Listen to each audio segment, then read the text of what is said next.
¿Qué tal? Muy buenas noches. Bienvenidos a la entrevista de la semana aquí en DW Deutsche Welle. Yo soy Pia Castro. Comenzamos en Nicaragua, que se ha convertido en una gran prisión.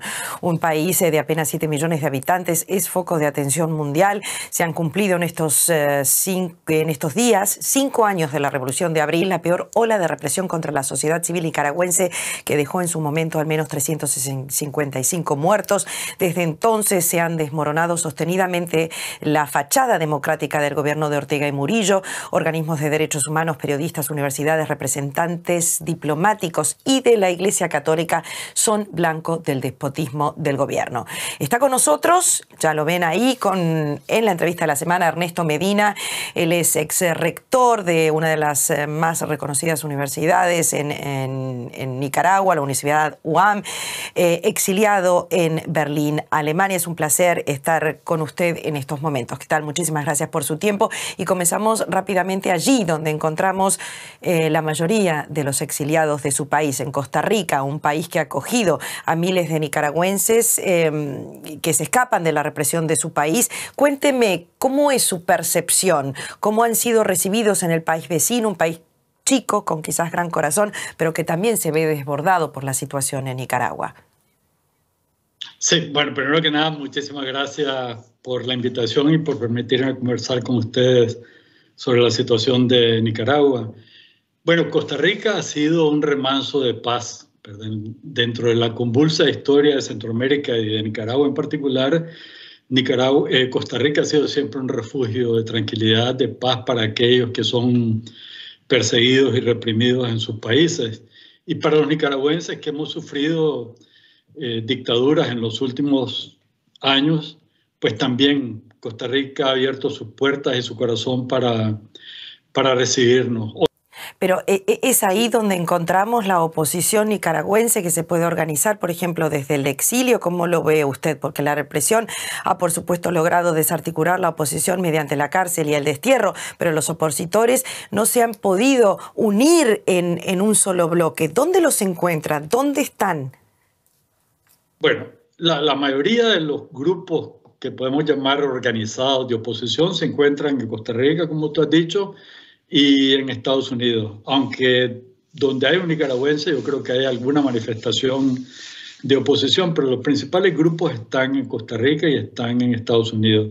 Y como bien has dicho, lamentablemente hasta ahora seguimos dispersos, no hay una estrategia común.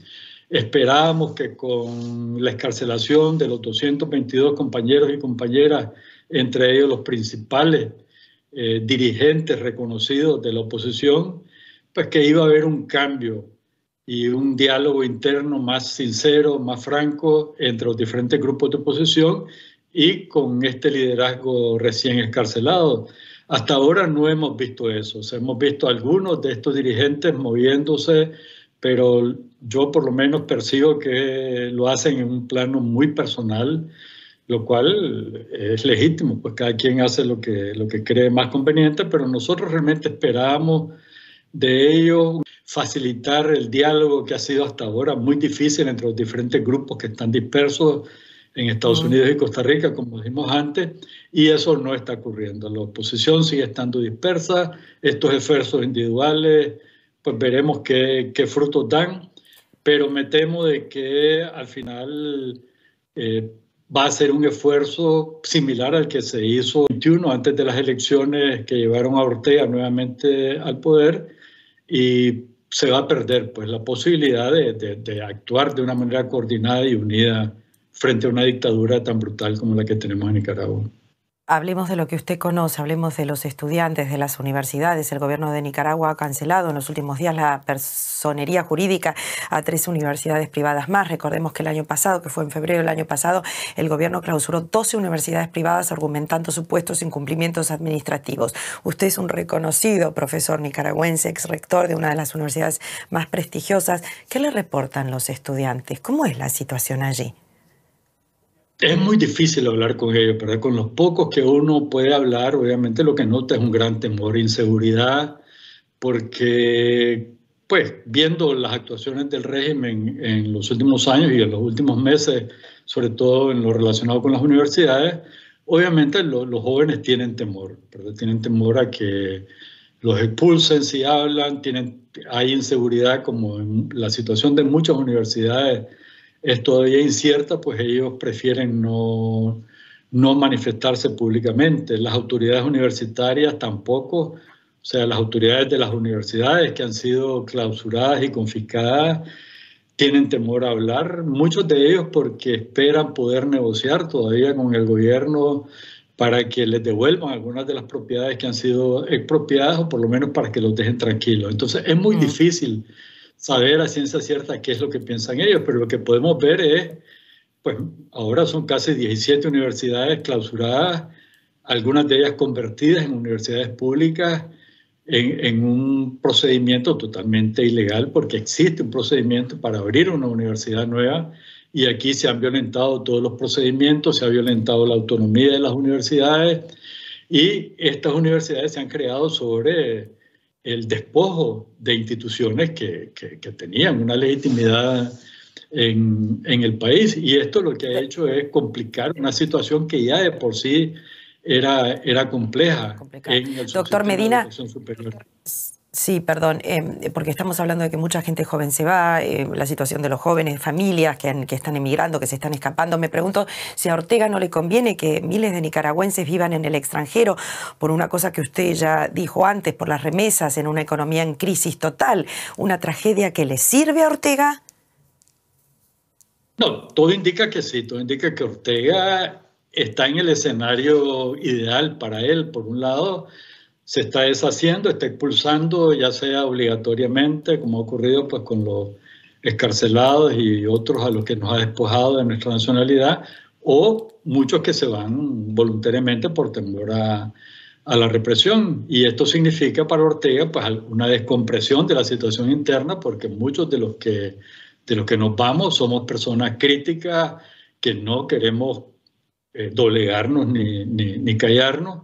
Y por otro lado, como se dijo, somos personas que estamos enviando remesas a Nicaragua, y hay que decir que actualmente las remesas significan el principal ingreso para el país, o sea, más que las exportaciones tradicionales, o sea, prácticamente el 20% del PIB de Nicaragua lo constituyen en remesas, ¿verdad? Y el monto de las remesas el año pasado fue mayor que el de la inversión extranjera y la cooperación internacional, y para Ortega este es el escenario ideal, porque sin hacer él absolutamente nada más que seguir adelante con su plan de represión, está manteniendo una economía relativamente estable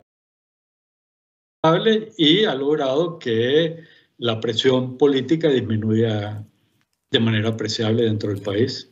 Doctor Medina, hablemos de toda esta gente que está afuera, que está buscando estrategias significativas para movilizar a la comunidad internacional para la reconstrucción de un país completamente secuestrado en estos momentos por la familia Ortega. Al mismo tiempo, Nicaragua es uno de los países quizás pobres, vulnerables de Latinoamérica. Los nicaragüenses han sufrido en medio siglo una insurrección, una guerra contrarrevolucionaria, grandes desastres naturales y 2 dictaduras dinásticas, las de los Somoza y las de Ortega Murillo. ¿Son sanciones económicas el camino para Nicaragua? ¿Cuál es el camino, según usted, que hay que seguir? Bueno, las sanciones han demostrado que por sí solas no solucionan ningún problema político. Tenemos el ejemplo de Cuba, el ejemplo de Venezuela, el ejemplo de Chile después del golpe de Pinochet, y Nicaragua misma, pues las sanciones que se han aplicado en Nicaragua en el régimen. Yo creo de que las sanciones pueden surtir efectos si primero definimos qué es lo que queremos con las sanciones.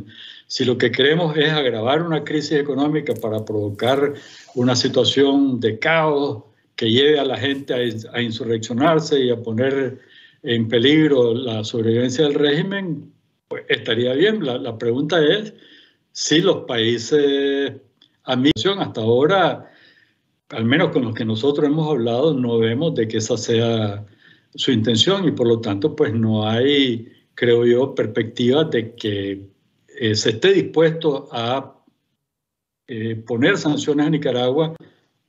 Lo ideal sería una combinación de sanciones bien diseñadas con objetivos muy claros que se combinen con la acción diplomática de los países que estén dispuestos a buscar una solución a la crisis de Nicaragua, y la actuación de la oposición nicaragüense. Y hasta ahora pues, esta coordinación no se ha dado por culpa de la oposición en parte, que ha sido incapaz de unificarse, de definir una estrategia y de presentarse unida a la comunidad internacional.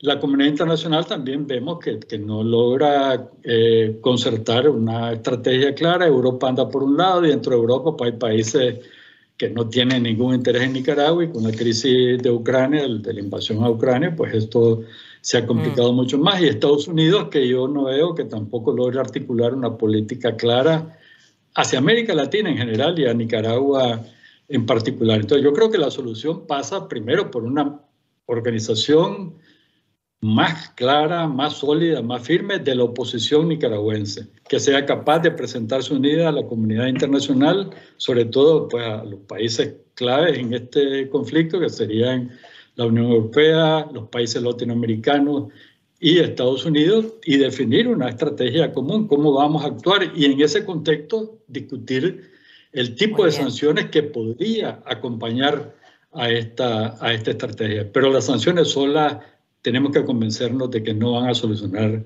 ningún problema, sino que probablemente agravar la crisis social y económica que padece una población que ha vivido toda su vida en pobreza. Muchísimas gracias, doctor Medina, por estas palabras, por este análisis aquí en Deutsche Welle sobre la situación de su país en estos momentos y las salidas internacionales que podremos buscar para terminar con la represión del gobierno nicaragüense. Muchísimas gracias. Gracias a ustedes, Pío. Un abrazo.